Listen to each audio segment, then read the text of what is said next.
Roger. He said he got an awful lot of prestige from his kids for that. While he was in the hospital, I took a short, stubby pencil and tablet paper, ruled tablet paper, and I wrote milkman, semi-illiterate letter, and signed it Roger.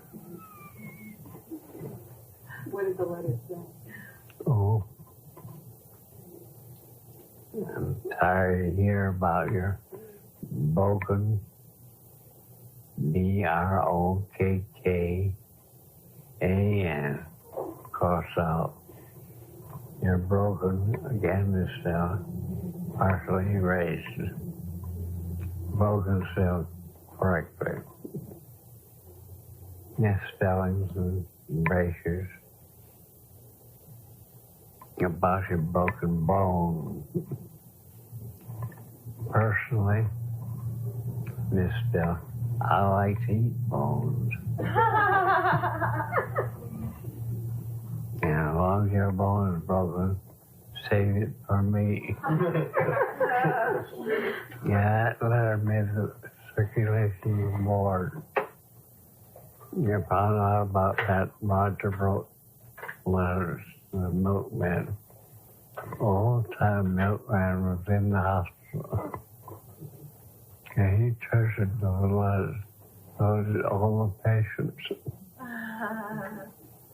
Did I ask him, hear from Roger today?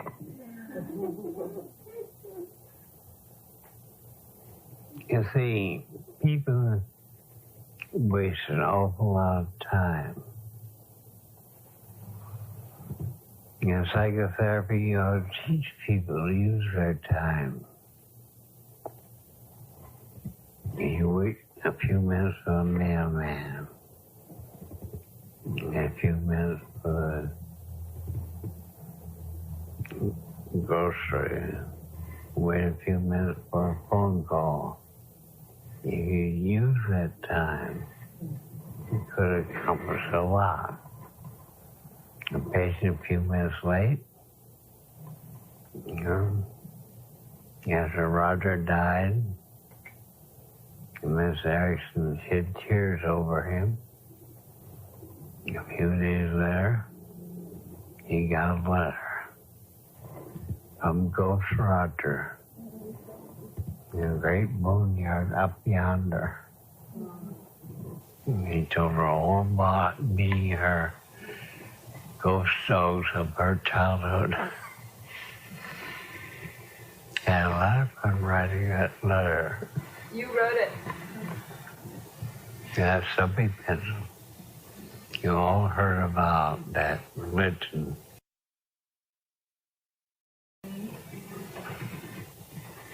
Well, Roger has written a few hundred letters to them. A few hundred? Yeah.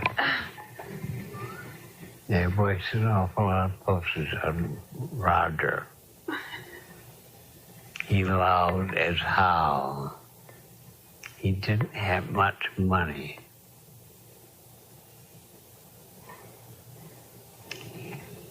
It's hard to save up on night watchman duty. They offered to invest his money for him. Oh. They offered to send him to Africa. He could turn over $500, go to Africa, and work as a missionary. They made him a clear and auditor. He worked hard to get his $500. And finally got very insistent on investing his $500. And Roger had to write him a letter and how he got a broke leg out in the hospital and taking all $500. He hoped he wouldn't have to go in debt, D-E-T. He managed to save up more money on a night watchman duty. I had a lot of worries about a night watchman job. He might lose it any time. And he was a fraud. Paid Roger for a sucker. And one invested $500 over in trips to Australia, Europe. As Mrs. Erickson were entertaining herself, she wrote letters for Roger.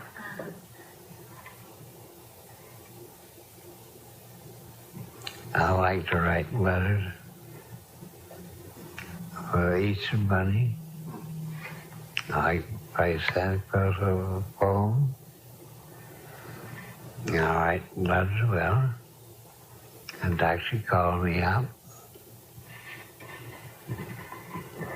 and said, a little 6-year-old girl who got very sticky fingers, and she lies like a trooper.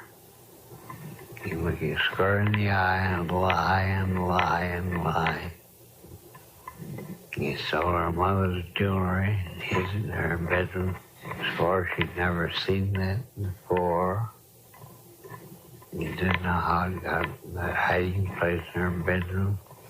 You went to camping, came back, property belonging to other girls with their names on it. I swore. And her mother bought those smoke glasses and the other things. And what can we do to help that girl get over her lying and her stealing? I said, leave it to me. I wrote the girl a letter. Yes, first time parents what to do. I wrote her a letter. You forget the name. Her name was Heidi. I addressed the letter, Dear Heidi Ho, I am your growing up fairy. Nobody can see their growing up fairy. All children have a growing up fairy, all their own. And I am your 6-year-old growing up fairy. Maybe you'd like to know what I look like. Because nobody can see a growing up fairy. I have eyes on top of my head, in front of my head, outside of my head, back of my head, under my head. So I can see everything my growing up child, my growing up 6-year-old child does. And I described how further I've got 3 left front feet. Middle left front foot has 32 toes. And I can't always remember which toe to put the pencil. That's why my writing is so poor. I've only got 1 right front foot. And that makes me go twice as fast on my left side as on my right side. I only use my middle left front foot for writing. I use the others for walking. And I walk twice as fast on my right side as I do on my left side as I do on my right side. That's why I have 7 hind feet. So I walk chiefly with my feet on the right side of my body to keep my body in balance. And I've got lots of ears. And a growing up fairy has to see everything our growing up child does and says. We never tell what we see. We never tell what we know. We just write letters to our growing up children, so that they know that we know. I had ears on my cheeks on swivel joints so you could turn around all directions. And down the side of my neck, down both sides of my body, and all down my backbone, clear to the end of my tail. And the tail, the ear on the end of the tail, a very big ear, out swivel joint, so you could turn all directions, make sure that nothing that was heard would be overlooked.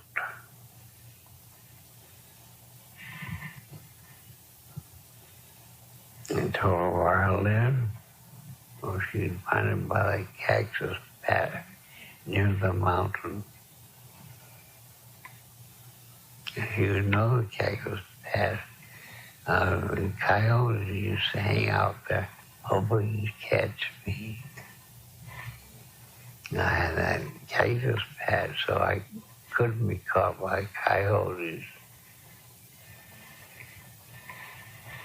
And I'd hung up some dry rattlesnake skins and rattles to scare away the coyotes.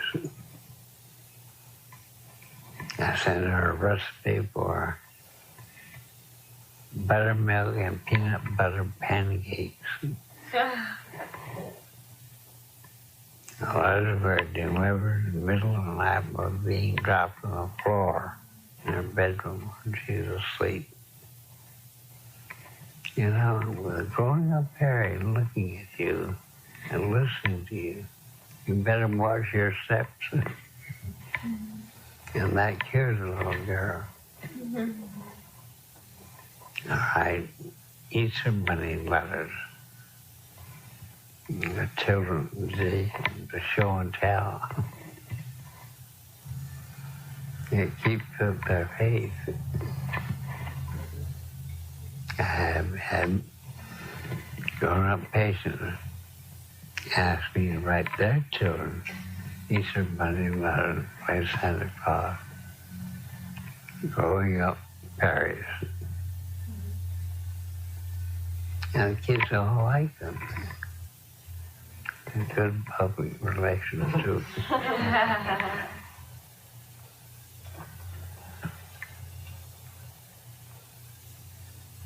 And you can enjoy it.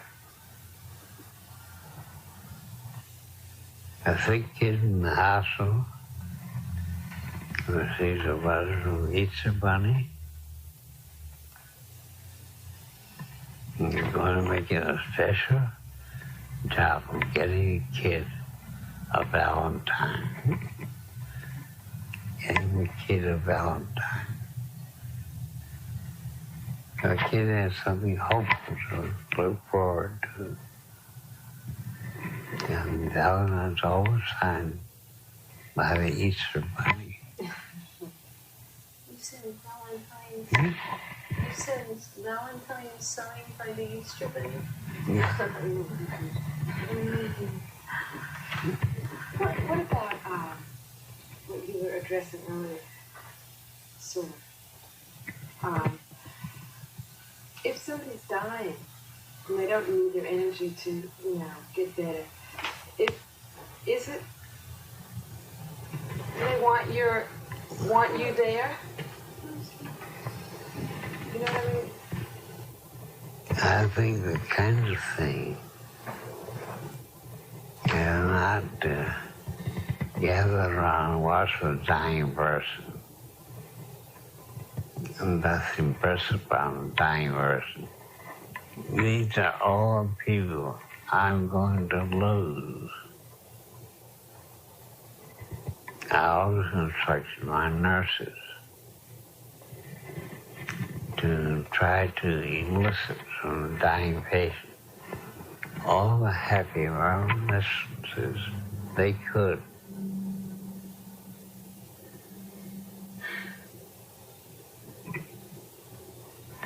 And I think dying,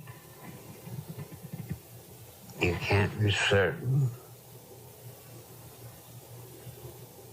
Now, I don't think we'll hang around and be morbid, in tears, make life, whatever life is remaining, unpleasant, unhappy. I want people to tell me jokes. I like to be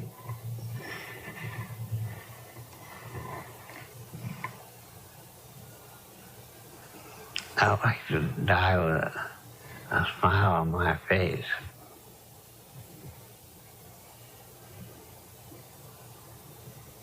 And like to die thinking about the Easter Bunny letters I've written various unhappy children. But say, for instance, if this is really, I guess it really interests me, this whole thing with hospitals, and because I was brought up in a family that we were taught, you go to the hospital if somebody is there, and if it's somebody close to you, you go every day, and if it's somebody real close to you, you don't leave the hospital, and it's real strong, and It's a chore, you feel it, and patient feels it. but if it isn't a chore, But he's asking. well, it depends. Like when my ex-husband was in the hospital, I wanted to be there every day. He said had first. But I really do think I wanted to be there. I felt misplaced if I wasn't with him. And that was over a long period of time, when he was in the hospital. But I told a lot of difficult relatives. I think the sick person would benefit more from a happy letter. The sick person can benefit more from the happy letter. it's probably true. But you wandering in a hospital or something, and you see these people. The hospital reminds you of death everywhere. Huh? Hospital reminds you of death and pain.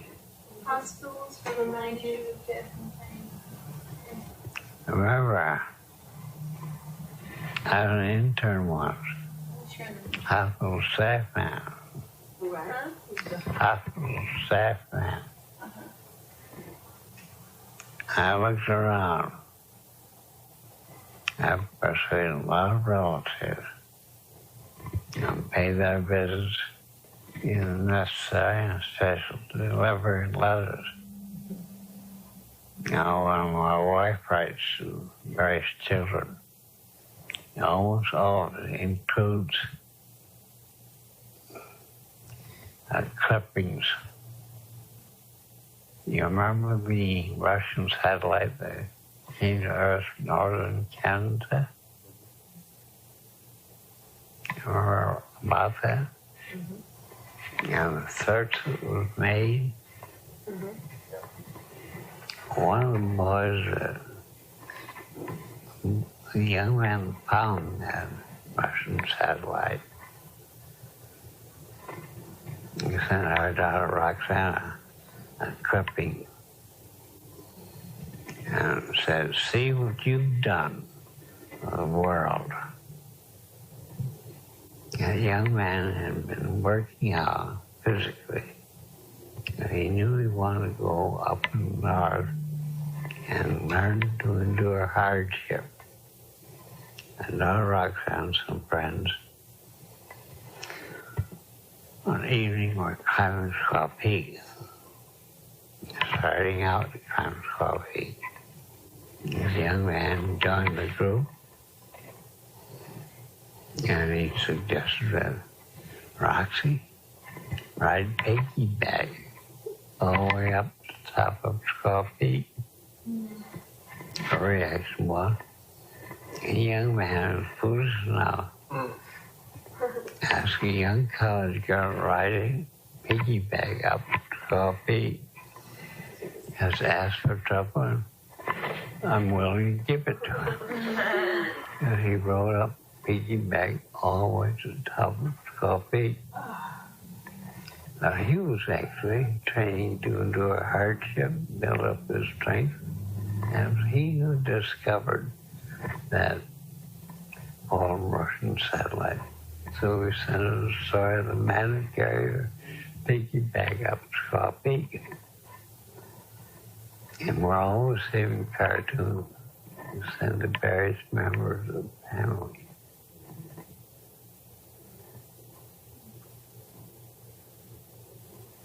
You talked about having dyslexia. My children have dyslexia. My children have dyslexia. And you said something about having dyslexia, and I was wondering if you have any more ideas. My son Alan had dyslexia.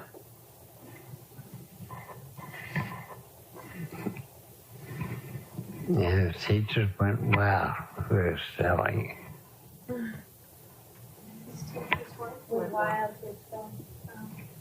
Girl, Grille. Very appropriate, Miss Sally.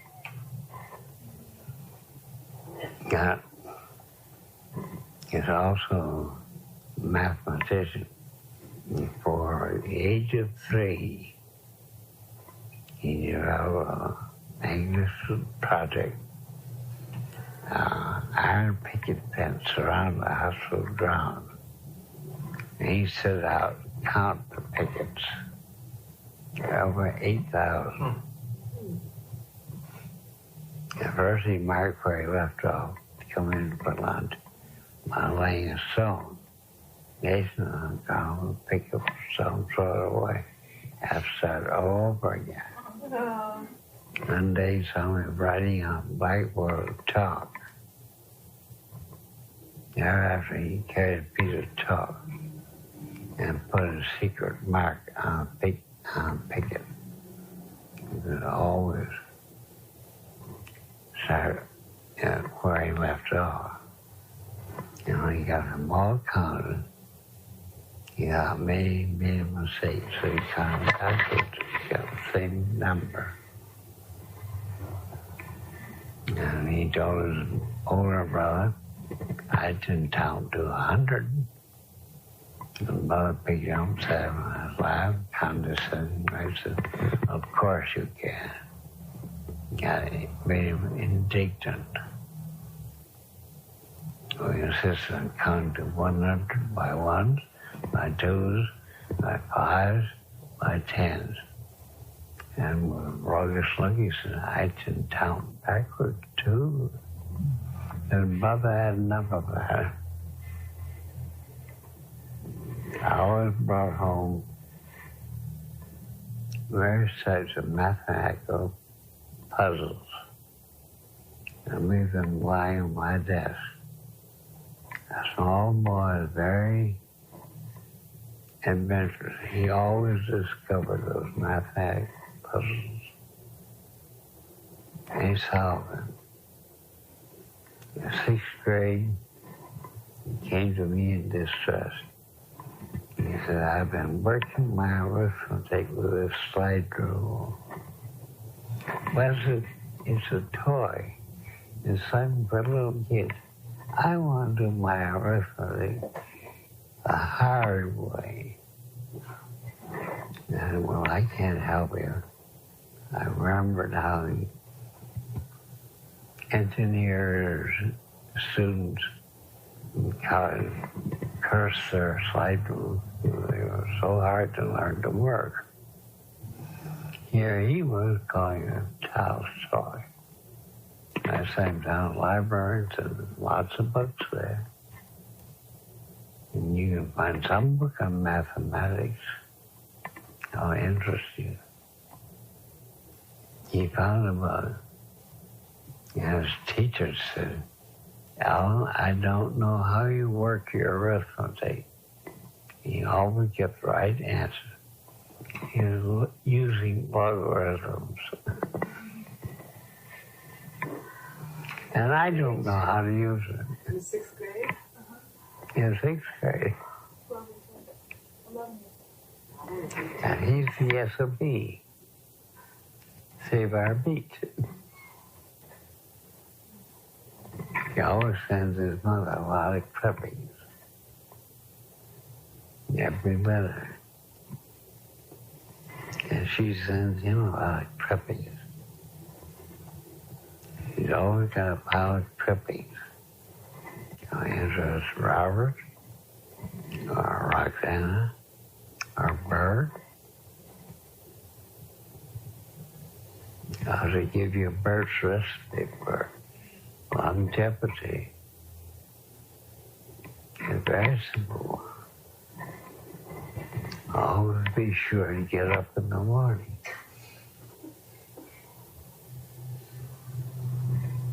Or be sure of getting up in the morning. Drink a lot of water before you go to bed.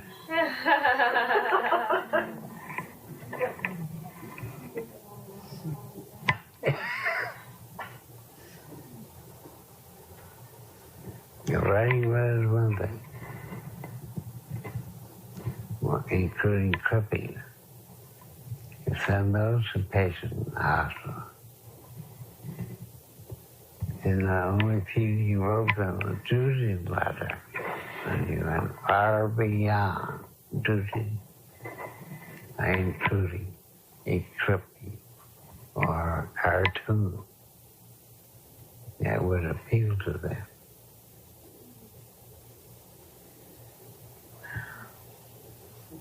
I don't think I could not visit somebody. Just sending flowers is one thing. I send a clipping that explains some rare and unusual plant that can be grown here. Arizona, many people have never seen snow. 80, 90 years old. They've never seen snow. And send them a snapshot of you staying near a snowdrift 20 feet high.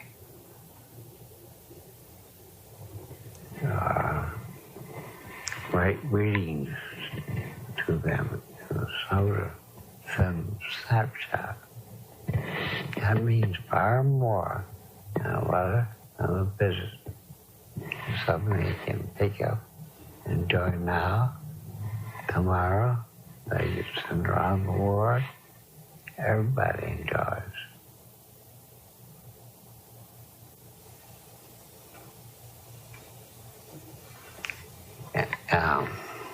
Emphasize the positive, eliminate the negative.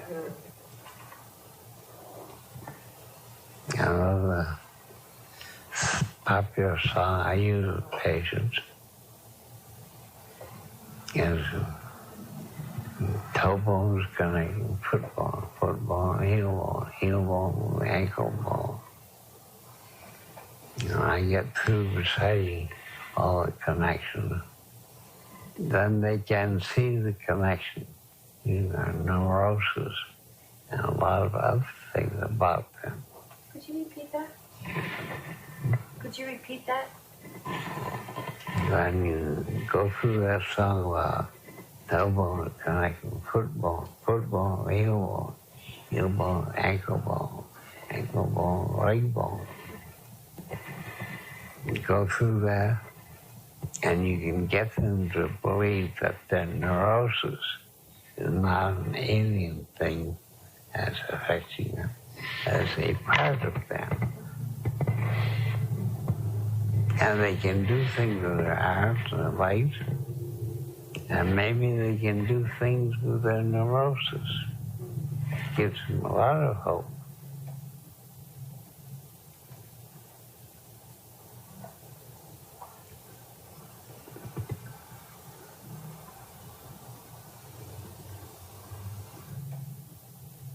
I know Mark Spitz was in the hospital, something wrong with him. He was a friend of mine. I sent him a copy of the song pictures for me. Oh, don't you know that popular site? Free little pictures. Yes. Mm-hmm. And I would remind him of things, in his own life experience. Mm-hmm.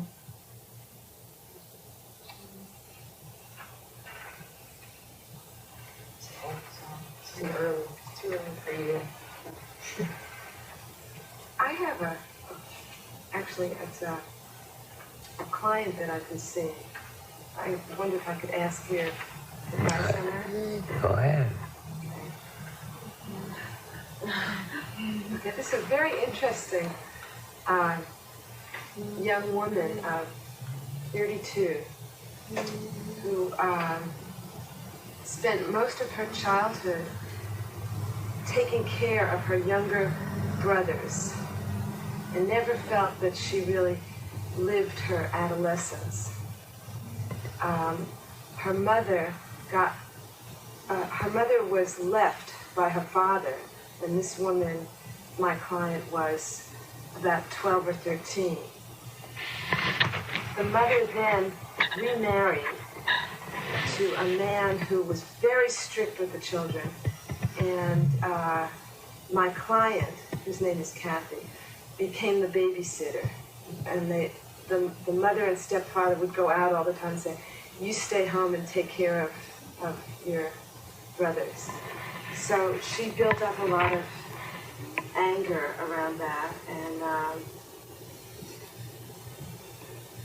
finally she used to fight with her mother a lot. She finally left home at the age of right after high school, and she married a man who she loved very much and trusted totally, gave her entire self over to him. And he was very critical, and whenever he'd say, you did this wrong, she would believe it 100%. And she gave up her power over the next 5 years so that whatever he said, she believed. And she lost faith in herself and her own abilities to do anything. And in that course of time, she had 2 children who are now a girl who's 13, starting her adolescence, and a boy who's 10. And they're lovely children in many ways. They have problems, but they have turned out basically okay. But I am now seeing her with her own mother. And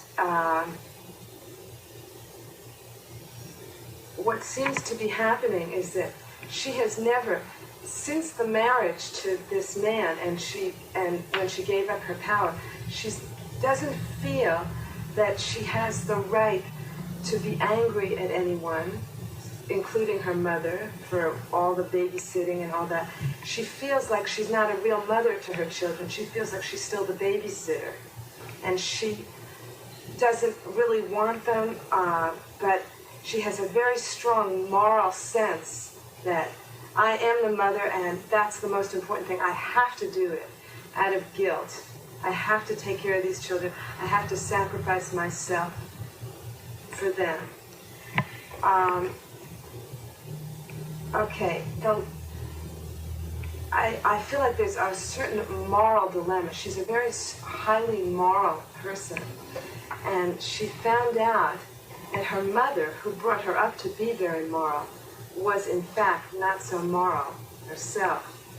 And this was a horrendous thing for her to hear. She hates her mother for being such a hypocrite. Well, okay, in the last session that I saw her and her mother, she started to talk about an incident that had happened of a sexual transgression of her own that she did in adolescence. And she started to say it, and then she wouldn't say it. She said, no, if I say that, I'll start crying and I'll never stop.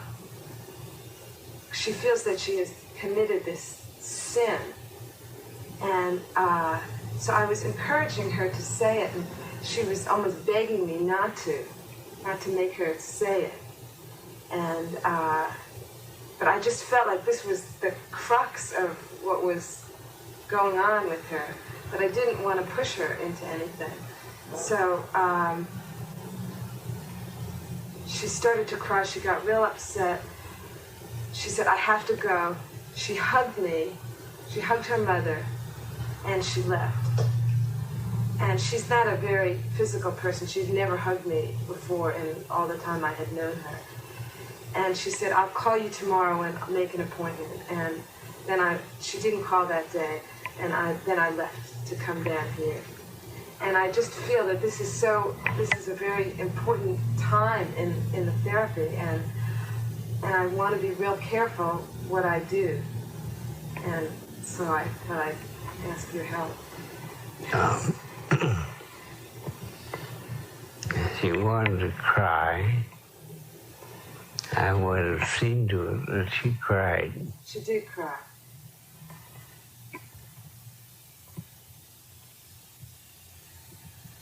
I've always had my office in my hometown. I moved here in 1970. I thought then I was through seeing patients. And patients were on the verge of tears. I'd go out in the other room, get a flower pot with a house plant in it, and say, if you like crying, I'll save me watering this plant. And tears are useful.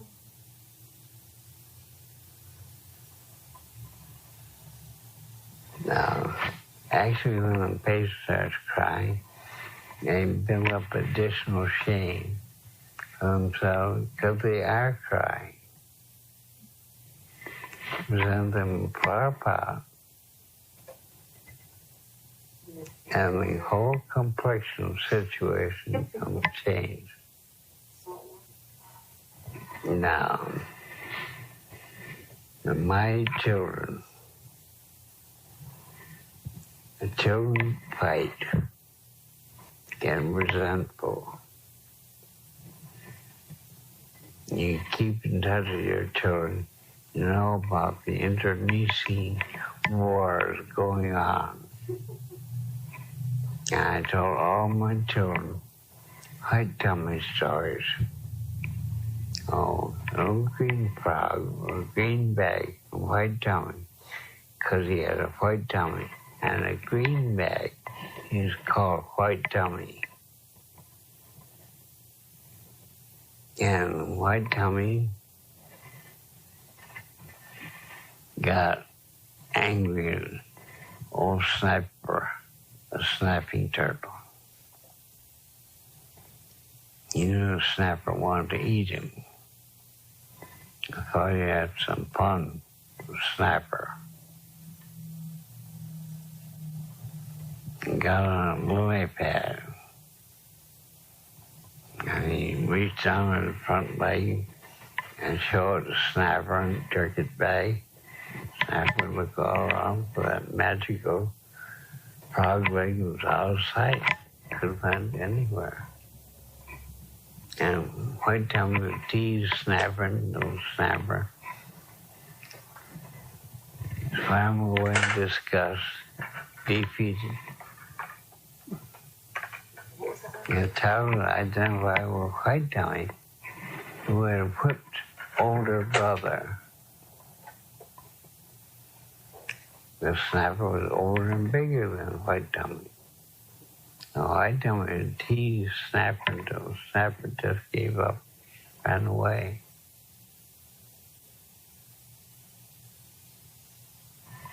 You said children dream.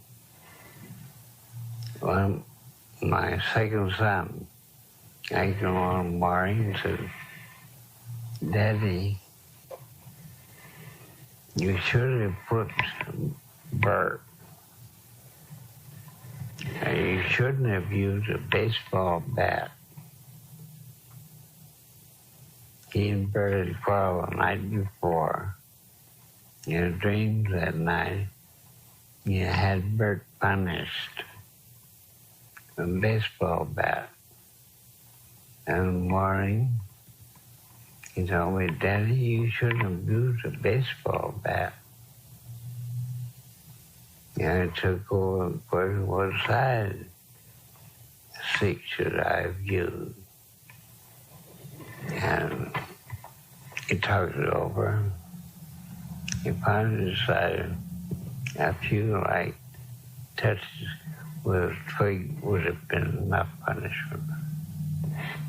And that solved the quarrel between him and Bert. I know all those white dummy-stories, always, each one demanded a different kind of white dummy story. It kept me very busy inventing a different variety of white dummy stories. Mathematician wanted white dummy stories, constitute a mathematical problem. Betty Ellis always had a white dummy traveling. She taught school in Michigan, Arizona, Okinawa, Australia, Ethiopia. And she's been all over the Orient, all over Europe. And she planned to visit South America, Easter Islands, and so on.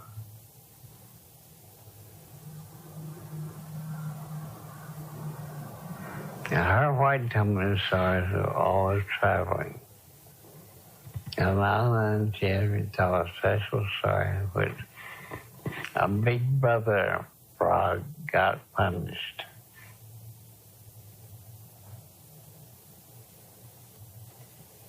Fantasy life is very important. He had a imaginary companion. I think she called him Igloo. He usually served tea to Igloo and herself. And a little table, little chair.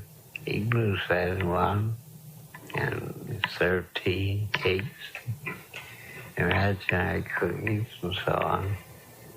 One day, we saw her apparently carrying something by her hand and walking very sadly to the bathroom. Waited until she returned, tears in her eyes, asked her what the trouble was. Yeah, I'm a big girl now.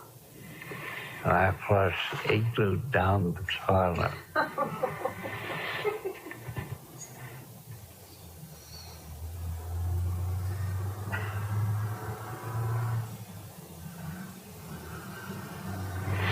You grow up with your children.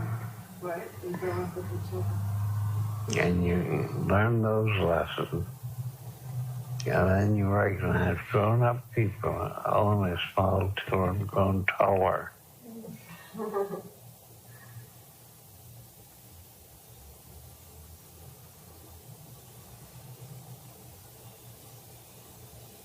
And make pancakes in the shape of men and women, small children.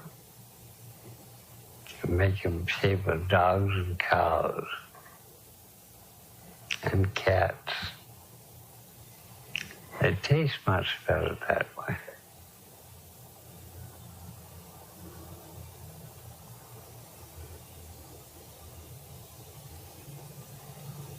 We moved to Phoenix, our old home on Cypress Street, in an old established neighborhood, a lot of kids. Roxy and Christina were born there. As soon as they were old enough to go to kindergarten, they ruined neighborhood children. Mothers of neighborhood children have taught their kids to sit, look at the boob tube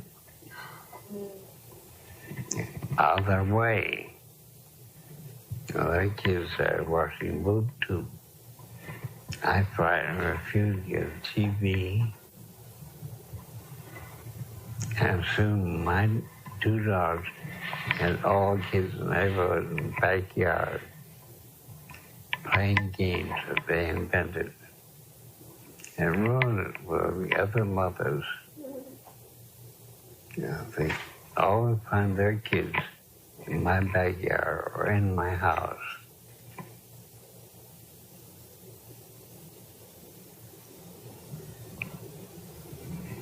And a sense of humor can be taught children. Children will say ridiculous things, and parents will correct them. This is recognizing a child has said something that can be used and developed for a child's satisfaction. Now, Betty Alice had 3-year-old Roxy and 18-month-old Christina out in the front yard playing.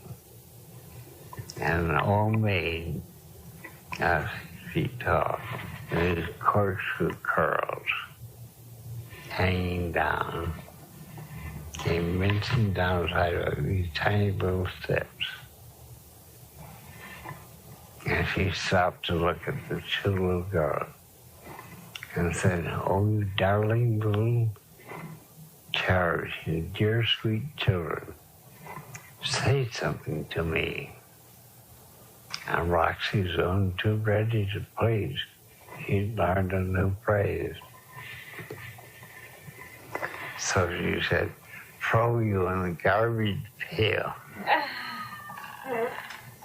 Old maid straightened up and then bent over Christina, patted her gently on the head and said, "Say something to me, you sweet, darling, beautiful little child." And Christina said, "Don't hit me on the head, it's breakable."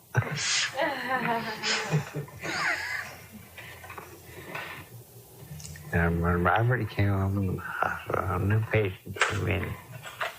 So I'm lying on the couch in a body cast and looked with wonderment.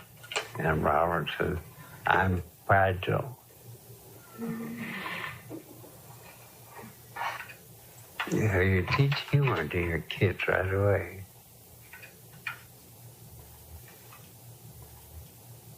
Yeah, it comes in very handy. The Air Force started a new project. They're going to take all the high school dropouts on Kadena Air Base and have them complete their high school work. Now, people with any acquaintance with military family children know that they have no home base, all being dragged from one place to another.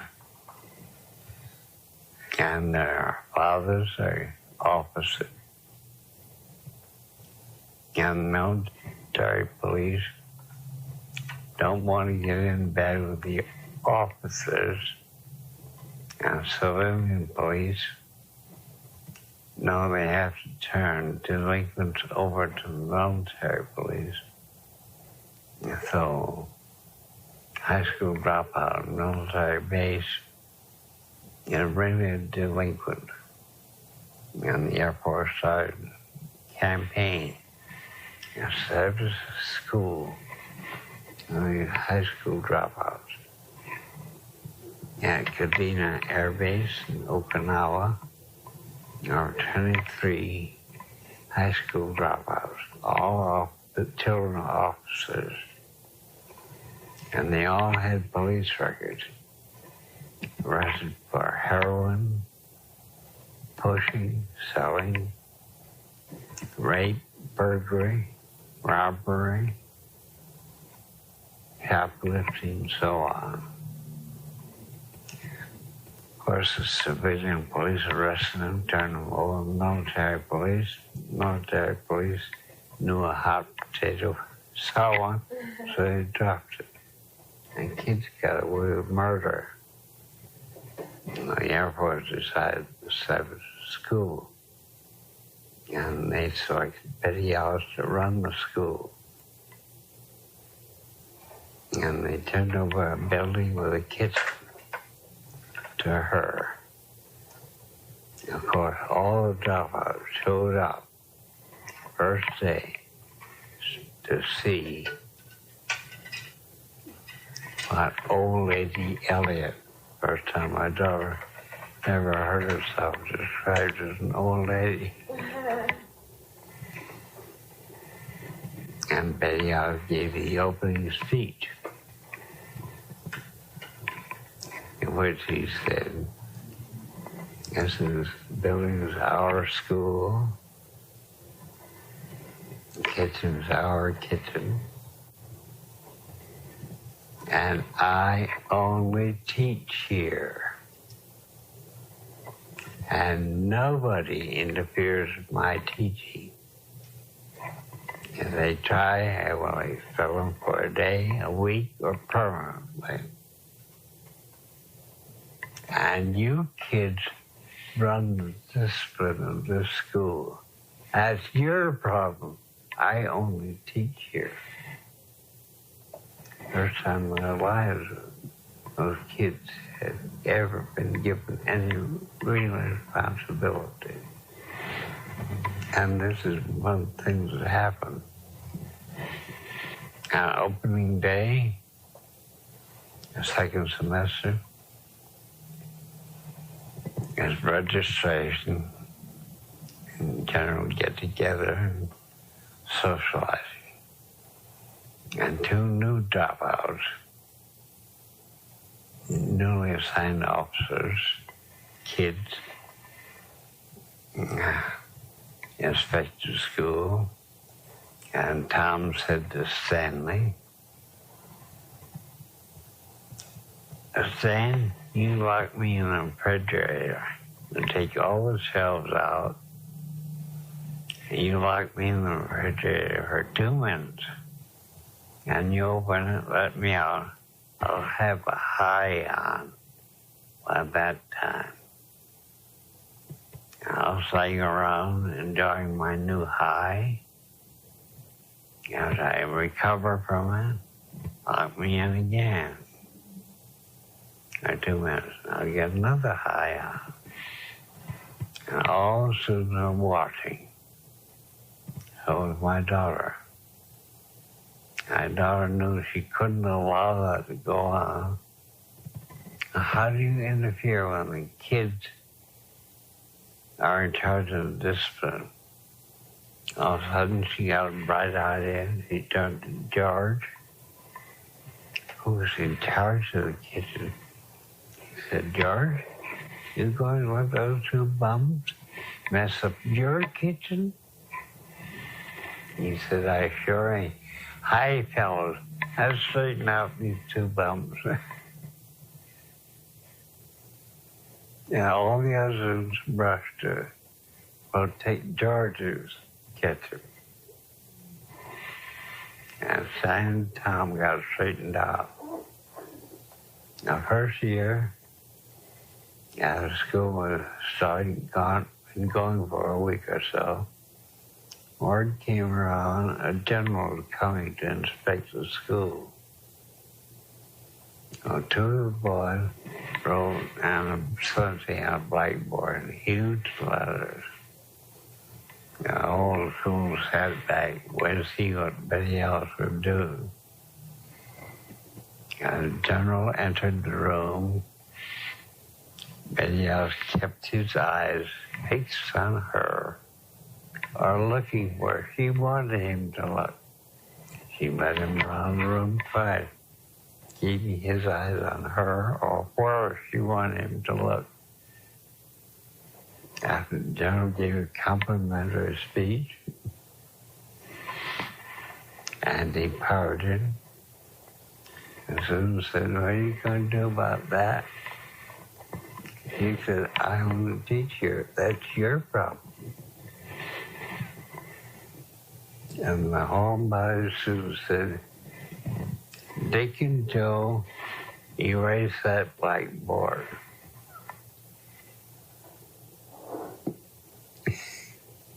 He didn't have discipline then. She only taught that. And she completed 2 full years.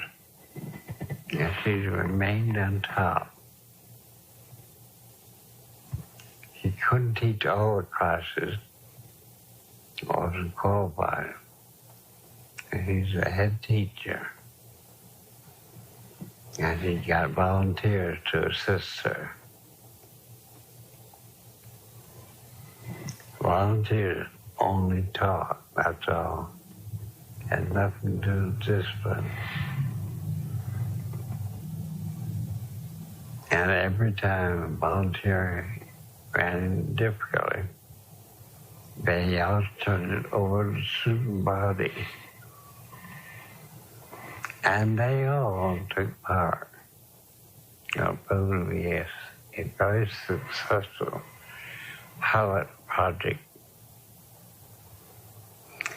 The first year, a boy with the longest arrests, including rape, use of deadly weapons, an attempt to commit murder,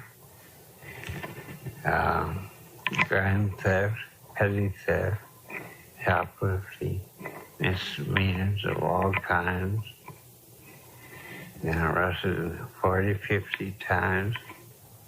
At the end of the year, he had responded so well that he had completed his high school work and decided that he'd go back to the States and enter junior college. A whole school accompanied him to the airport. At the airport, he put his arms around my daughter, kissed her, and cried. And the other students started hooting at him for crying and hugging those things called a girl. And he released Betty out, turned to them and said, "I'm bigger than any of you. I'm stronger." And the next guy that starts hooting at me because I'm crying because I'm losing my best friend and better look out. And I returned, hugged my daughter, kissed her. They both cried together. And the rest of the students were duly respectful. Yeah, he had been considered an absolutely total loss.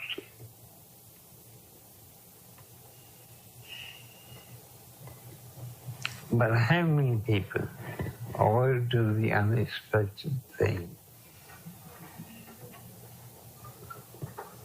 One of my students, less than 5 feet tall, told me her experience. He had a puppy dachshund on a leash out taking for a walk one evening. A great big German Shepherd came down the alley, swearing at both of them and threatening them with mayhem and death.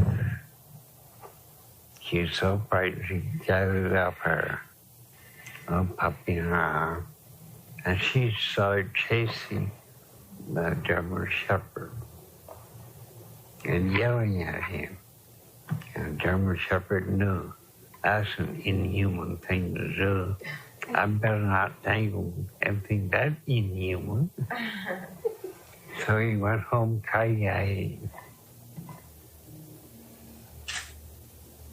And my daughter Roxana was riding on her bicycle in the desert, and a wild German shepherd came charging toward her.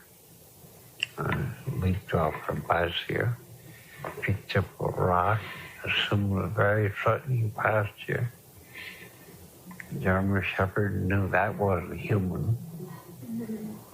I saw some business he had elsewhere.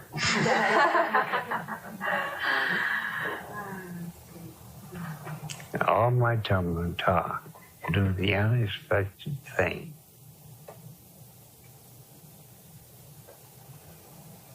And you can meet any situation.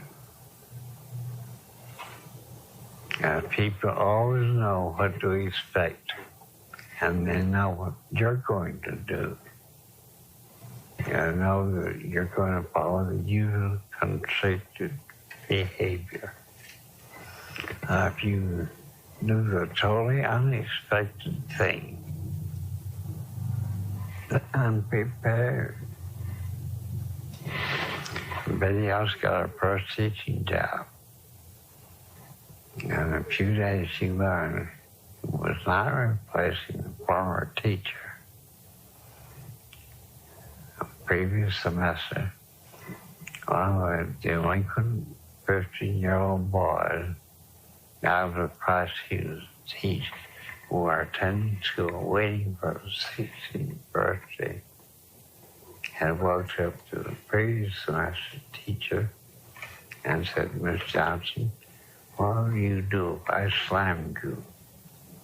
He was 6 feet, 2 inches tall, weighed 220 pounds. Even though he was 15, his record showed he'd beaten up, and 2 separate occasions, a policeman. He had a long list of arrests, and he, instead of giving the wrong answer, picked up and slammed her across the room, put her in the hospital. And of course, I had my daughter sign that contract and take long for her to find out that he was replacing that teacher.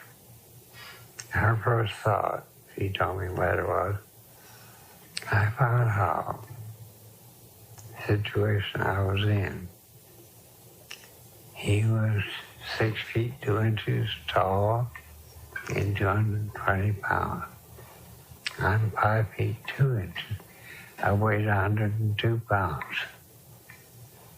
I knew it wouldn't be long before he approached me.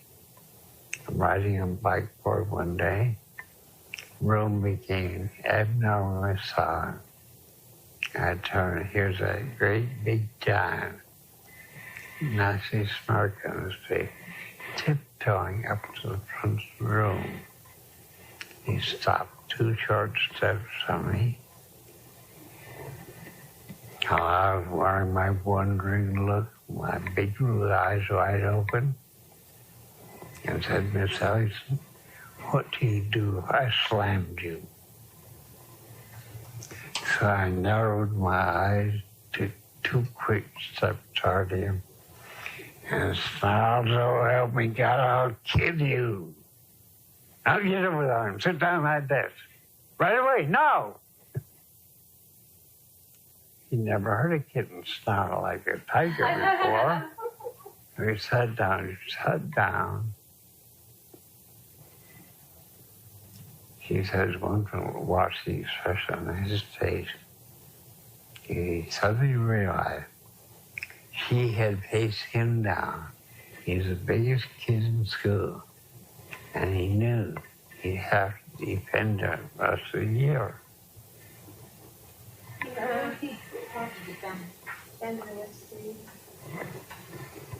The thing was, when you reached his 16th birthday, but he liked school, and he liked videos, and he finished up the year and went on to school. He kept in correspondence with videos for several years because he, in doing the unexpected thing, won his respect.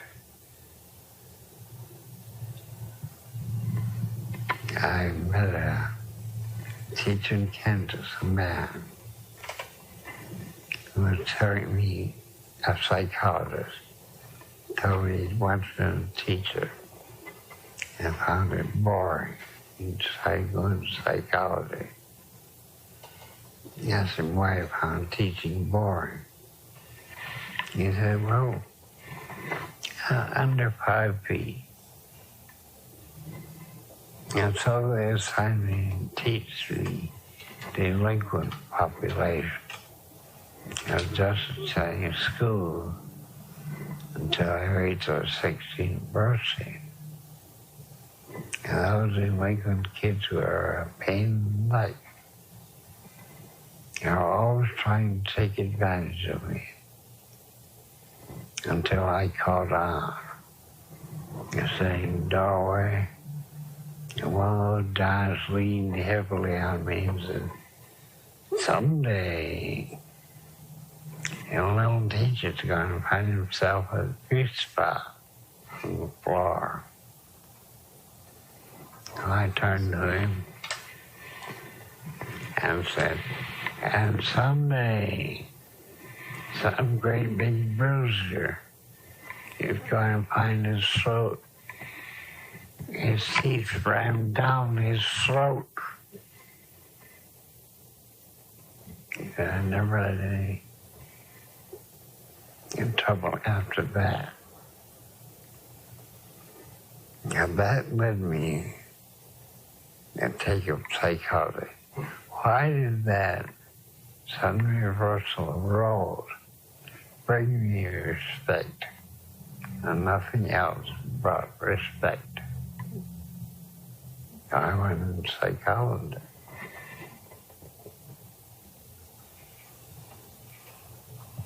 People will think and feel the way you want them to if you react in the right way.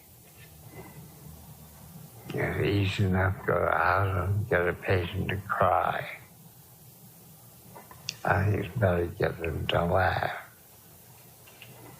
And you think it's wrong to induce a dying patient to laugh. Society does.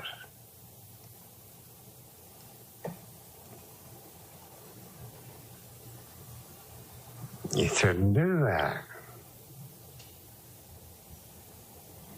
You should be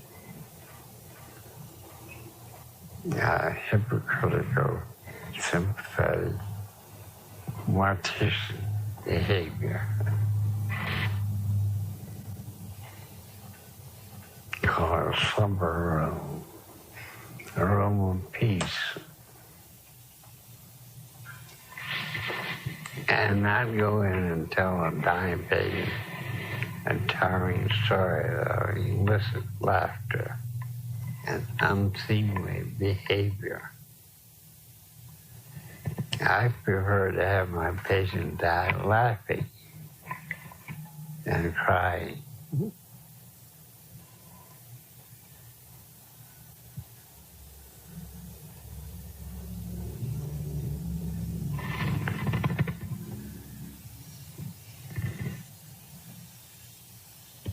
Now, I think I'll tell you a story of another patient I had. Has a certain background. I should tell you first. He was a classmate of mine in medical school. And George was very shy, very timid young man, very courteous, very studious, and awfully shy. And he couldn't talk back to anybody. And so he kept himself pretty well withdrawn. And one day in physiology class, And Dr. Meat divided us into groups of 4. I was in the group with George, and Dr. Meat passed out rabbits, 1 to each group. He said, "You're to do these procedures." I've forgotten what they were. And any rabbit died or earned a 0 for the group handled that rabbit. And our rabbit carefully, but he died. And Dr. Meat looked at our dead rabbit and said, "Sorry, boy, it's 0 for all of you." I said, "You're wrong, Dr. Meat. The autopsy has not been done." He said, "For knowing that an autopsy should be done in an unexpected death, I'll give you boys a grade of 50. He did the autopsy and called Dr. Meat to examine the autopsy findings. He took one look and said, "That rabbit didn't have the right to be alive when he came to the laboratory. He died of pericarditis, massive pericarditis. And that, of course, was the cause of death. You boys get an A." Wow. George never forgot that. Now, some 20 years after he'd gone in practice, he came to Phoenix, bought a house and lot, out consulting his wife and daughter, and came to me, asked me if I'd take him as a patient. And he said, "You're the only one I would trust, and that's because of the way you handled Dr. Meat. You weren't afraid to talk back to him and give us our rights. I would have taken a 0. Because of the way you reacted, I got an A." And George prided himself on getting A's in college. And then he told me his story. I am still a medical student. He got secretly married to a girl who had parents like his. And neither of them dared to tell their parents that they were married. Both sets of parents lived in Milwaukee. Every weekend, George had to go from Madison to Milwaukee to please his parents. And a child, they owned a huge yard in Milwaukee. As a child, it was his duty to dig up dandelions from the lawn. They paid him a nickel for every bushel basketful. And he would work very hard. Finally, he pegged down a whole bushel full of dandelions. And his mother or his father would come out and he'd trample down that bushel basket. And our weight would reduce it to half full. And George was painful to get it packed down until it was full. And then his parents would come and travel it down some more. And finally, when we couldn't travel it down at all, they would give George a nickel. His father was independently wealthy, so was his mother. And George was a very good boy. He was afraid of his parents. He never offended them. He felt very guilty about getting married, not daring to tell his parents. And his wife felt very guilty because she had similar parents. They both died and left wife, independently wealthy. And George's father died of cancer suddenly and left George independently wealthy. And George and his orphaned wife got enough courage to tell George's mother that they were married. And she made them think that getting married was the worst thing either could have done. And she humiliated both of them, and they both took it. And when George finished his internship, and you say where he ought to practice medicine, his mother had called him every week to get a report on his internship. And he hadn't discussed where he's going to practice. He was trying to figure out where. He got a phone call from his mother telling him, "I purchased a practice for you in a suburb of Milwaukee. And I've hired a nurse to run your office." And George described the nurse. He was one of these ultra competent person. He ran the office correctly and fully. And George had no rights at all. He gave patients appointments. George could do the medical history, the physical examination, do the diagnosis, write the prescription. The nurse explained the prescription to the patient and gave the patient a second appointment if she thought it were necessary. George had nothing to say about it. All he did was medical histories, physicals, diagnoses, write prescriptions. It's almost as if he were working for his mother. His mother called him up at least every day for a report on how things went that day. And at least once a week he had to write her a 10-page letter summarizing the week. And George reacted like a little frightened child. He kept 4 suits in his office, and he would wet his pants during the day. And often he had to use all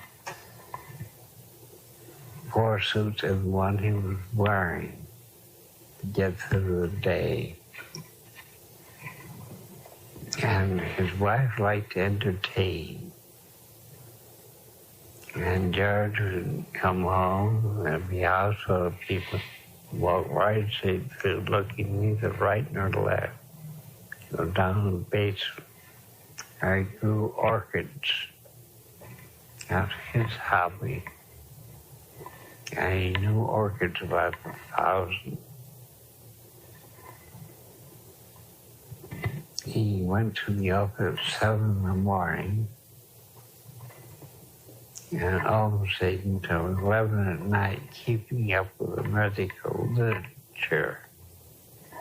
He was an extremely competent general practitioner. When he was in Phoenix, I had him as my family doctor. And George often went to the office early so he wouldn't awaken his wife and daughter. And he'd take breakfast on the way because he ate lunch in Russian. And behavior in a restaurant was very peculiar. He couldn't stand a restaurant with female waitresses. A waitress he wanted to avoid. He had to eat in restaurants were the only male waiters. And he'd go in and order mashed potatoes. Eat them hurriedly, rush out, go in another restaurant, order a pork chop. Eat it hurriedly, rush out, go in another restaurant, order a vegetable, bread and butter, and maybe a glass of milk. And if you wanted dessert, you go to another all-male waiter restaurant to order ice cream or cake or pie. It usually took 3 to 4 restaurants. Or breakfast or lunch. Breakfast, you order bacon, eat it hurriedly, go elsewhere, eat an egg hurriedly, go another place, eat toast hurriedly, go another place and drink a cup of coffee.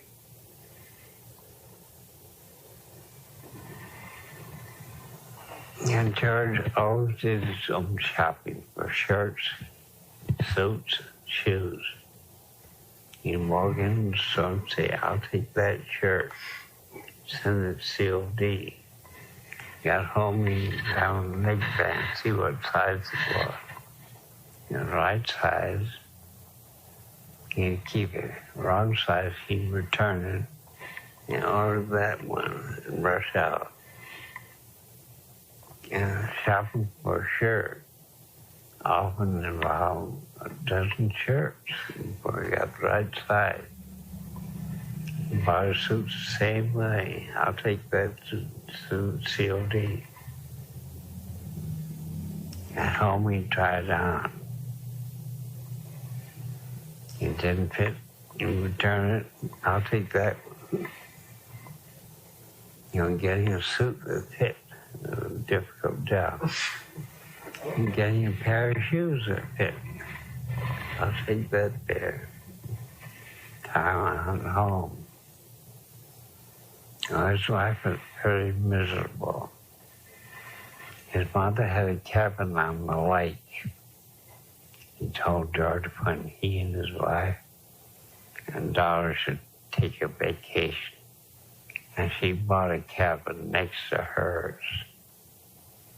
Early in the morning, she'd go over to his cabin, tell his wife what to cook for breakfast, lunch, and dinner. Told George what days he could go swimming, what days he could go canoeing, what days he could go sailing, what days he could go fishing.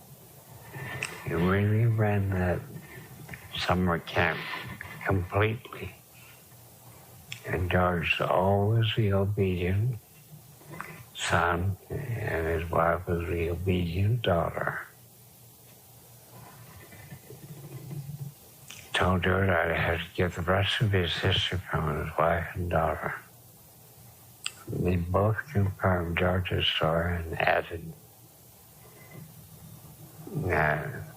the daughter added that in her 21 years of life, her father had never once kissed her, hugged her, or given her a birthday present or a birthday card. Had never had a Thanksgiving dinner. Her mother had to take her out to a restaurant for a Thanksgiving dinner.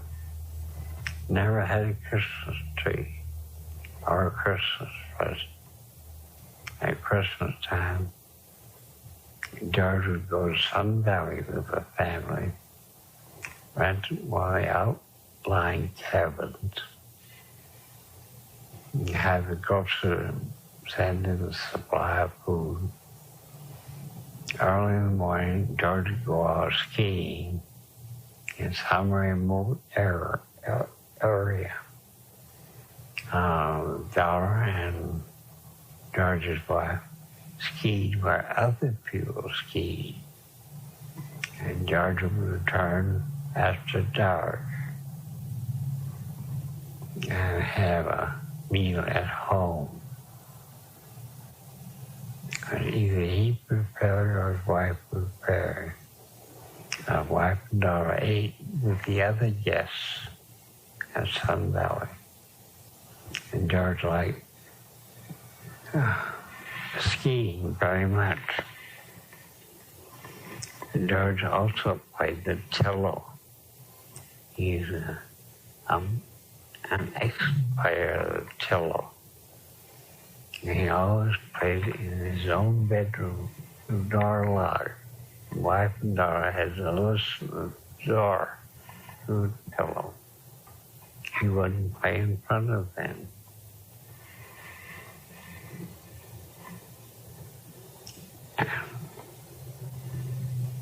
I'm left out a lot of details. They're all limiting.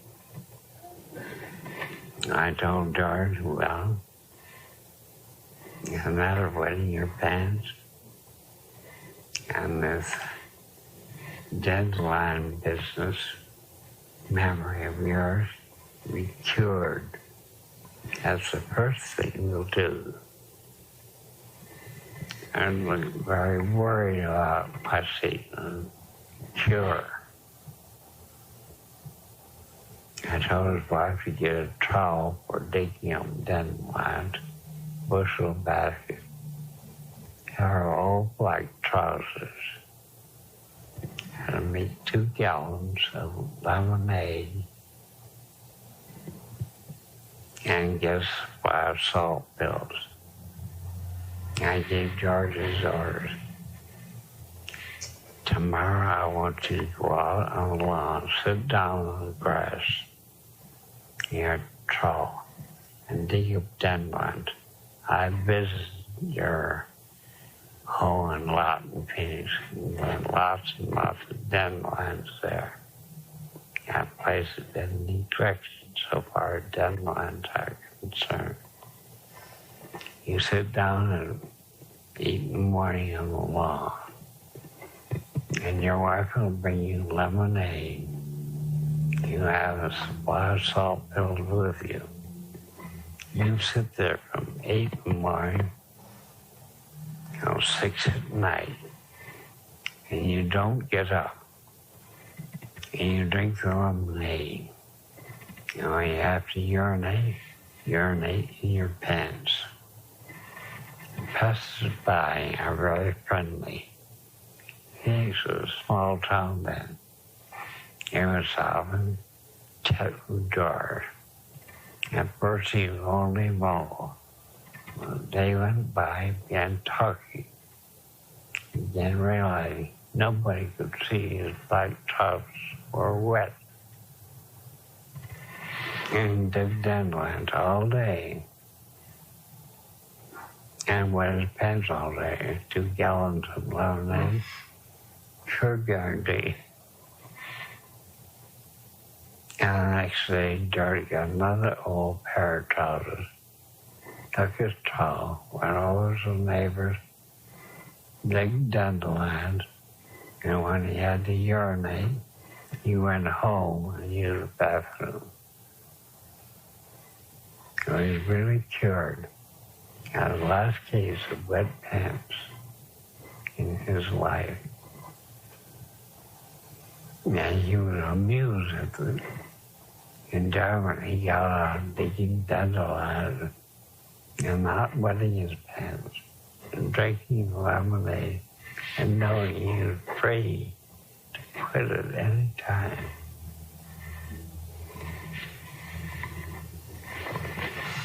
And after that was done, I told George,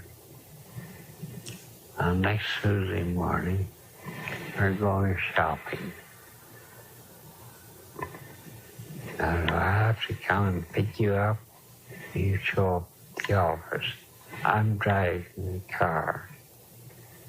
George showed up looking very unhappy. I drove down to a woman's store. As we entered, a very pretty clerk. One of the outgoing, sociable personalities. Ourselves said, "Who's your doctor?" I recognized a limp. "And you must be Dr. K." He linked her arm found is that, of course, you want to buy something for your wife and daughter. And George found himself in a horrendous situation. That girl wanted to sell him hosiery, panties, slips, bra. And he was so friendly and so agreeable and so free. He gave a long song and dance on one was wearing black lace panties. And she insisted he look at hers, call up her skirt so he could see how pretty her black lace panties were. Her dad had a hard time looking. I found it very easy. He offered a model bra, different size, show how you measured a breast to fit a bra. And George bought a lot of bras, a lot of panties, a lot of slips, bathrobes. In 1950, $200 or $300 worth of underthings and a lot of material. He had a gift driver sent to his home. Wife and daughter examined them, found only a few pieces they could wear. All they had was the wrong side. There's some of the Goodwill and Salvation Army. And they went downtown and bought the things they could wear. George didn't know that. He thought his wife and daughter were wearing the panties and bras he picked out. And I told George, your next lesson is this. It was very nice of you and your wife to invite Mrs. Erickson and me out to dinner at Newton's primary room. I'll drive the car. On the way to the Newton primary room, I said, there's two ways of entering, the front way or the back way. And I expected George chose the back way. But we entered, a very pretty, sociable waitress ran up and said, good evening, Dr. Erickson. And you must be Dr. K. He helped me open his coat, took him by the arm, led him to a table, and helped seat him at the table. And she certainly was friendly. She's obviously an old friend of George's. She had lots to say to him. And every time George grunted and said, I didn't understand, would say it louder. Oh, poor George. He couldn't be impolite. He had to be polite. And so he would repeat. And she said, Mrs. Erickson, George's wife and daughter. No, George's wife only. Miss Erickson and I found our seats with great ease. She went to get the waitress went to get salads. And George discovered a clock on the wall. Kept looking that way. A whole half hour passed. The waitress hadn't shown up. About 5 minutes later, he showed up with 4 trays of salads. He asked George which salad he wanted. That one. He didn't even look. Now, will you please look? He very carefully told him everything in the salad. liked it. Then George said, I'll take it. He said, you haven't looked at the other salad yet. George had to examine all 4 salads. Of course, he said, I'll take the last one. He said, no, you're making your mind do best. Let's go through the salads again. He walked him through, talking sociably, telling little jokes.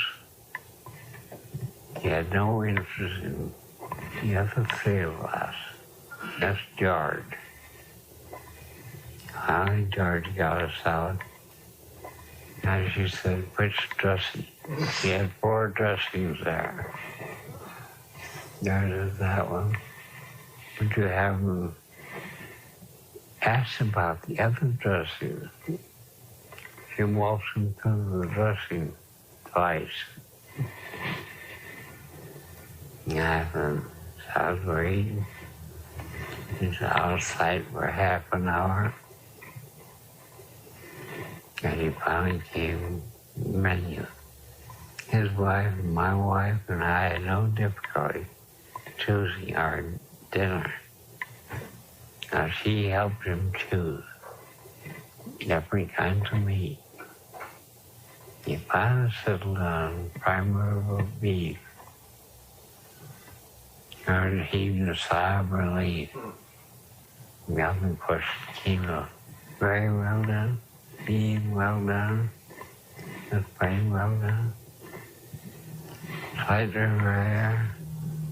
Beef rare. Very rare. And he forced George to make a choice. And it came a potato. Got a lot of different kinds of preparation of potatoes. And George finally managed to say baked potato. And she wanted to know which better, the sour cream, the side, all 3. And it made poor George decide. As for the vegetables, different vegetables, different kinds of buns and rolls and bread. It was an awfully difficult decision. And he happily, joyously helped him decide. It was a long, painful process for George. And then as he ate his prime rib, he stood over him, inquired about roast prime rib, and pointed out, you ought to taste that next, you ought to take some vegetables next. You could buy your roll. Supervision to the extreme. It says friendly, sociable supervision.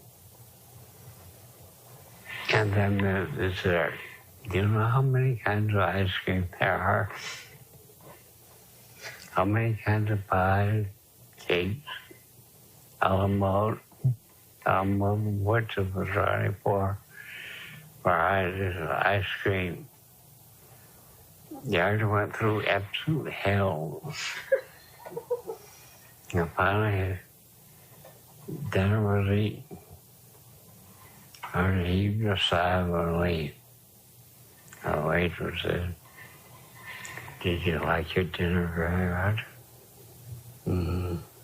I did hear. I liked it very much. Did you like it very, very much? I knew you better say you did. I liked it very, very much. Did you like it very, very, very much? And George said, I liked it very, very, very much. She said, I'm so glad. It's a rule in this restaurant. Any patron likes it very, very, very much. Has to kiss the chef. He's short, black, and fat. And she sweats a lot in the kitchen. There are two ways to go to the kitchen. Front way, through a little door, in back.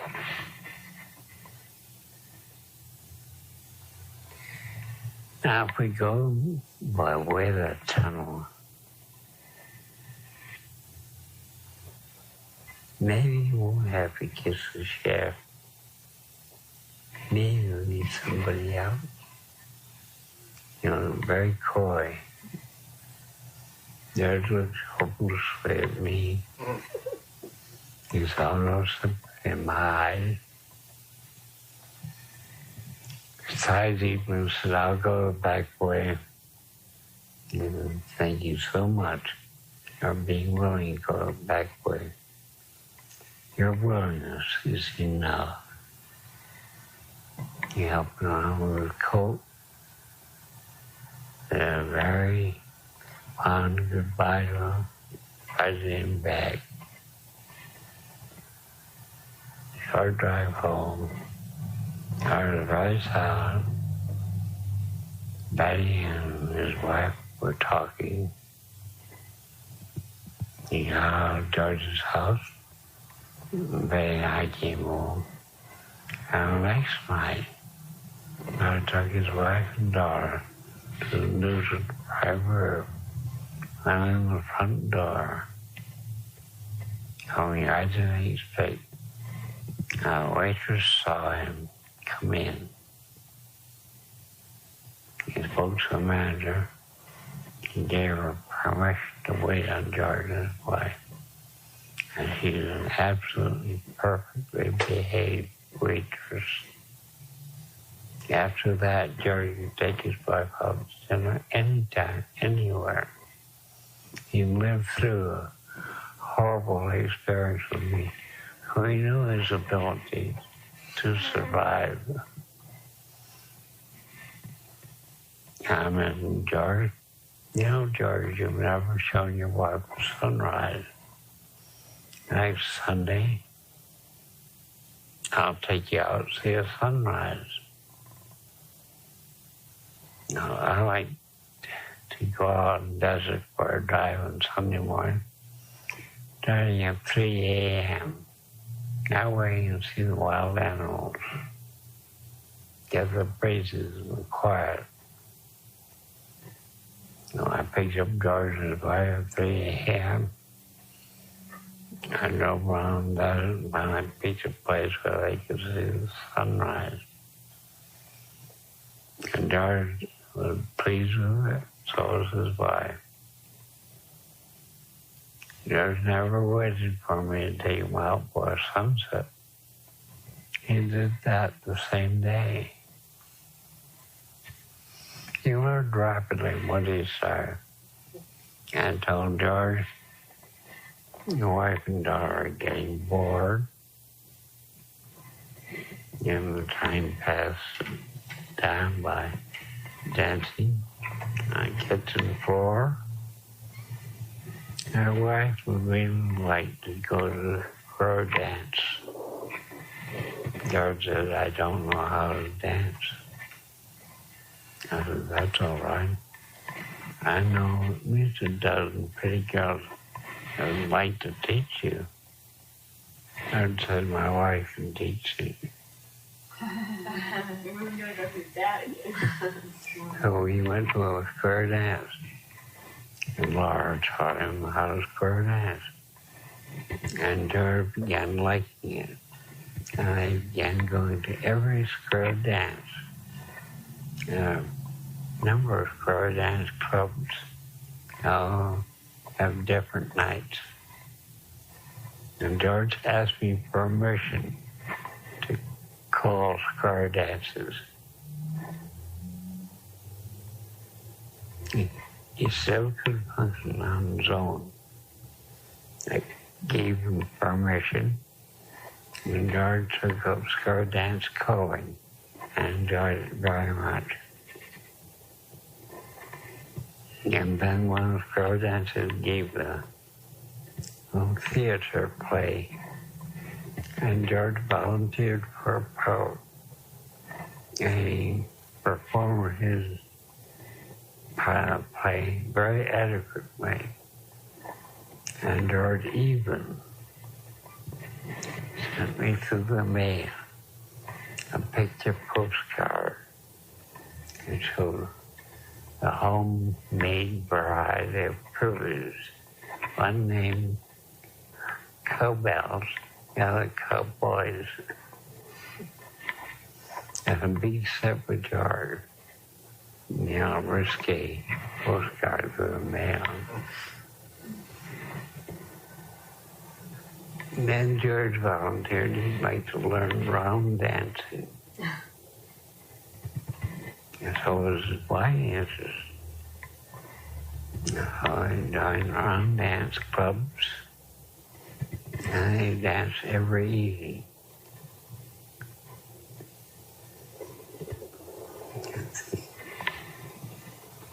I told George,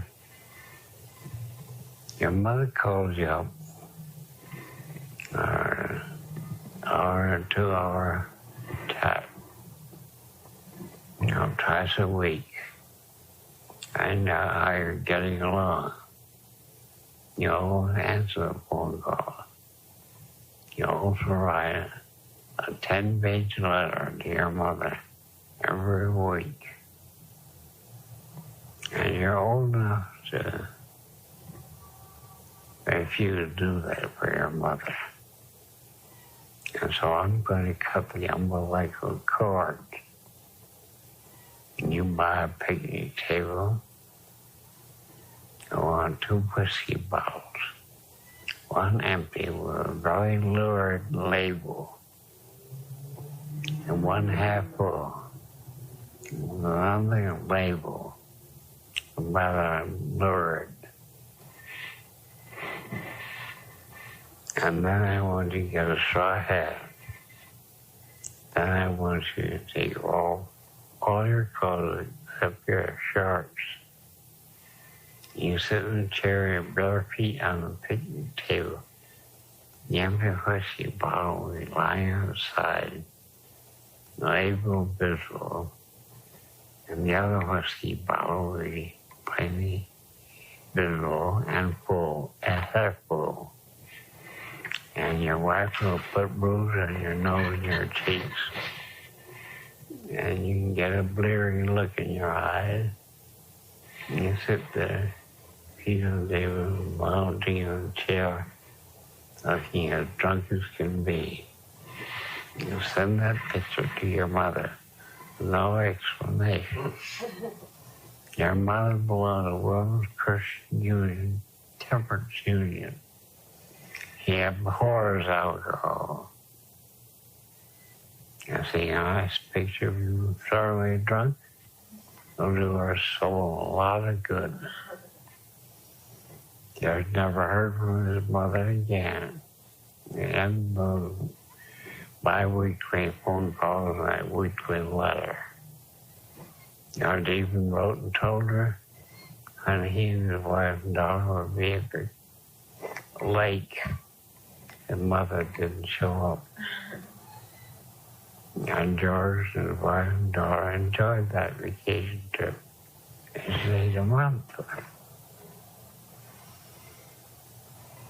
Then at Christmas time, he never given his wife and daughter a Christmas present, a birthday present.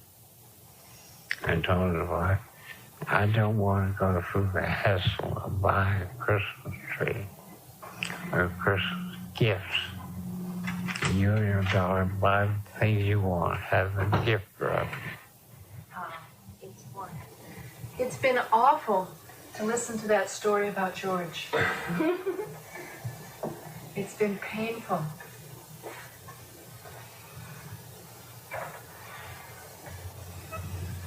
Why painful?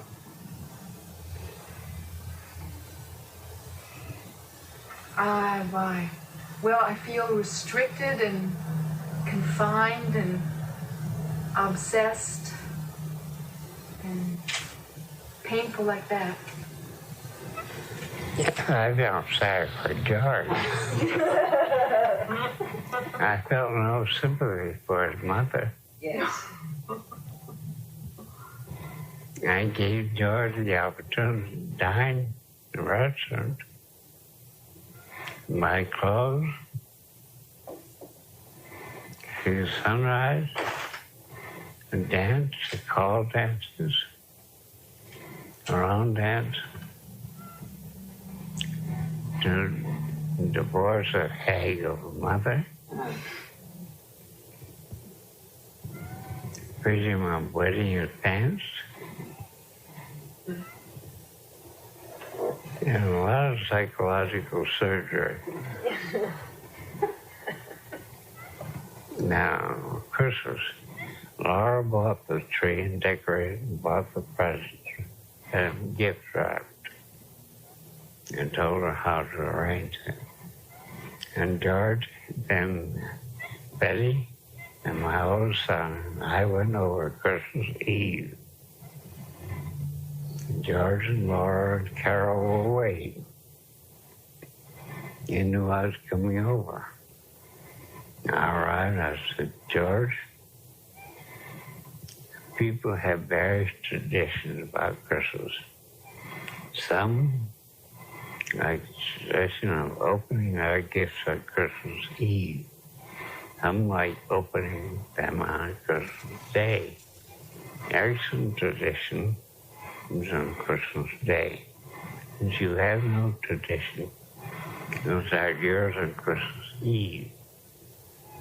Now, a proper way to give a present, George, is you pick it up on a tree, you address the recipient by name, wish the recipient a Merry Christmas, and if it's a girl, you give her a kiss.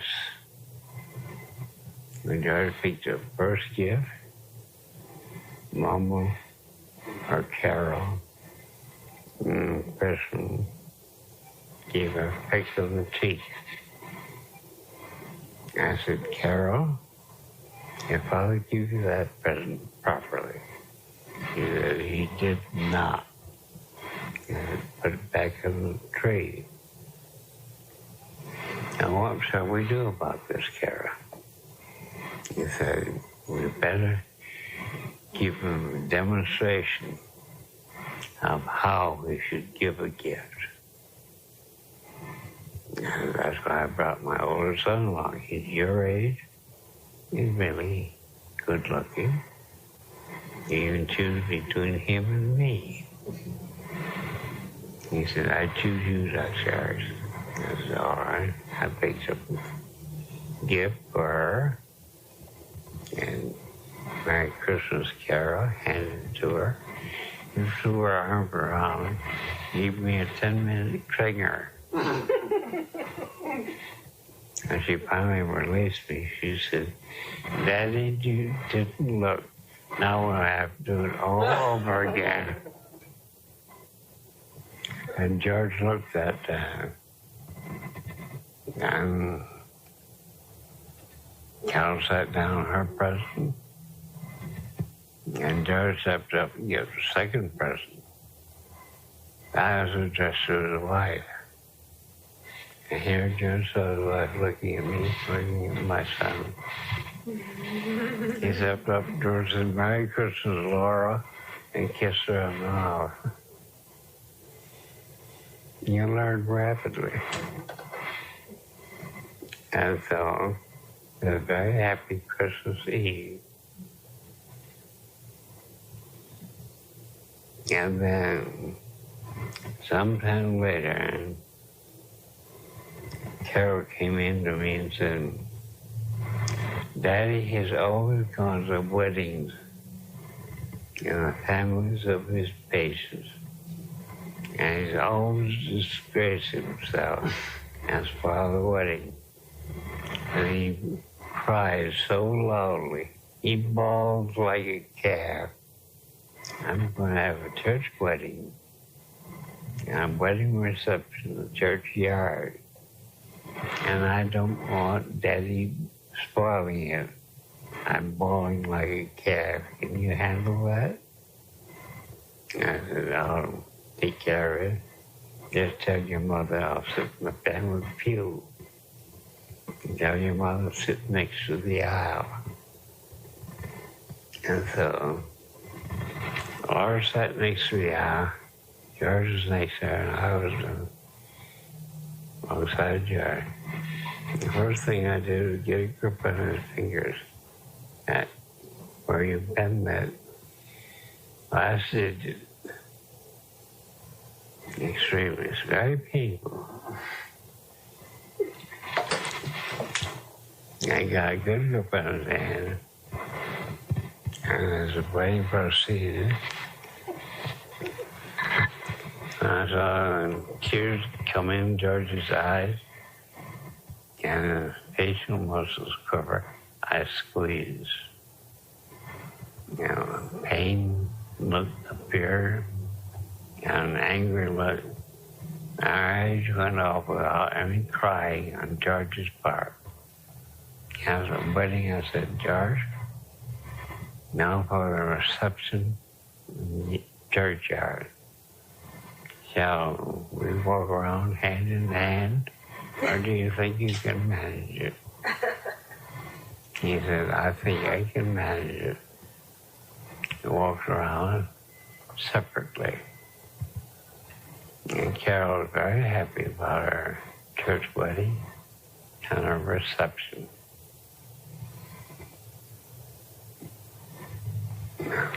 There's one bit more.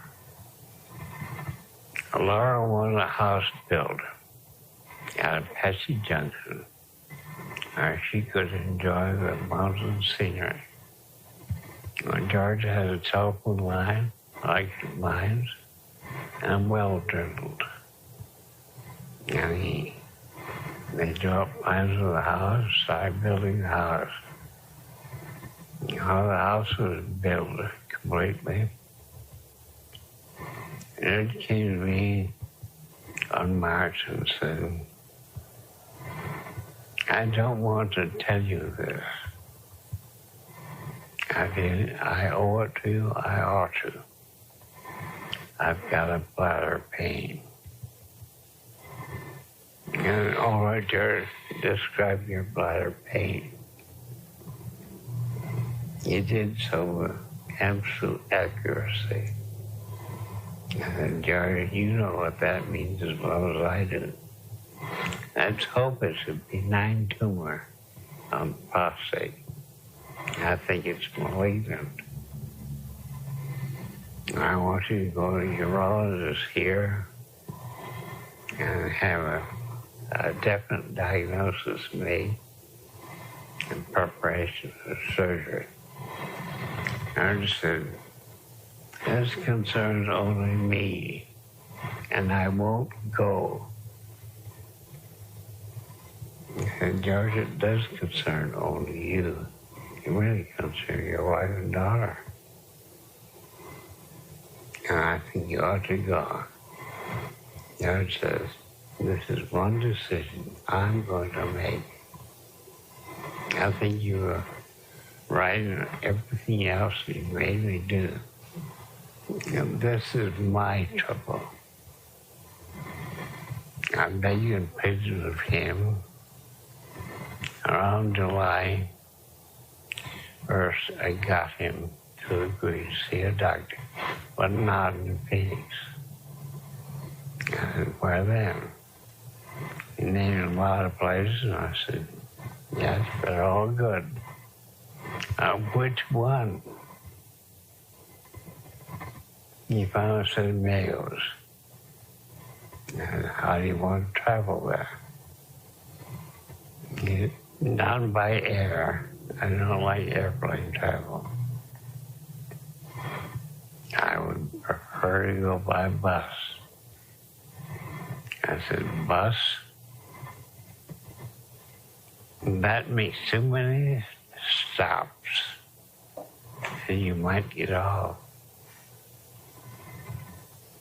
I vote for a train that makes fewer stops. You're less likely to get off.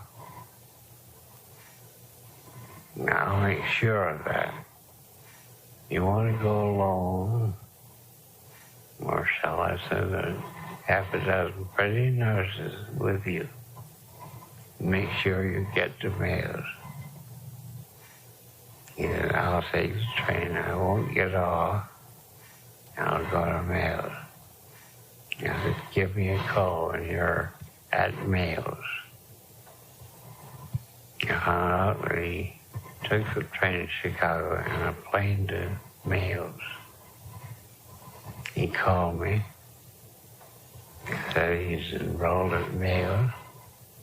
I called back later and asked Mayo's if he was there. He was.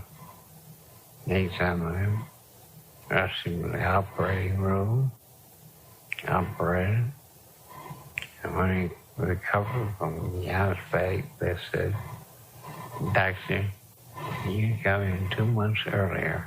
You could have saved your life.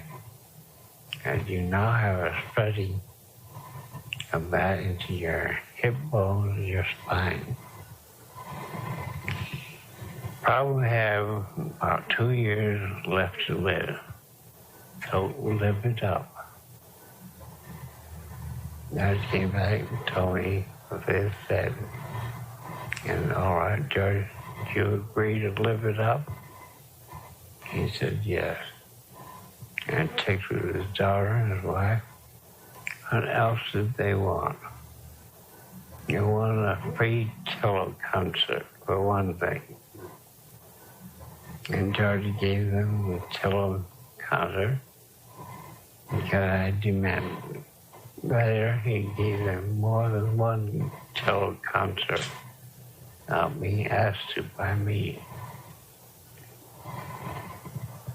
He kept checking on the building of the house. Very pleased with it. And before the house was completely finished, he was on a deathbed for about a month. I went over to see him one day, just a few days before his death. I walked in the room. He had a practical nurse looking after him. The practical nurse looked up, recognized him, and said, "Yeah, Dr. Erickson, I don't want to remain in any room with you." He walked out. I told George not to worry. The practical nurse had what she thought were good reasons, and I sympathized with her.